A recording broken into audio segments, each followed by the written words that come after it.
अरे क्या चल रहा है क्लास में? चिंटू रो रहा है। चिंटू क्यों रो रहे हो तुम?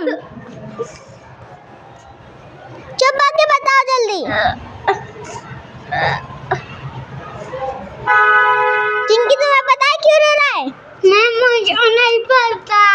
ये मैं तब में आई थी, रोता हुआ बैठा था, तब मैं चुप कराने गई तो थालो रोने लगा। चलो जल्दी बताओ चिंकू क्यों रो रहे हो? क्या हुआ, ग्राफ की नोटबुक नहीं लाए क्या? कोई बात नहीं, बैठ जाओ इधर चुपचाप। चिंकी तुम भी बैठ जाओ।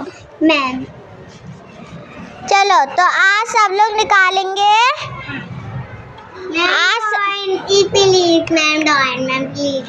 ऊपर बोर्ड पे मैथ लिखा है, जो मैं ड्राइंग बननी है, निकालो मैथ। आ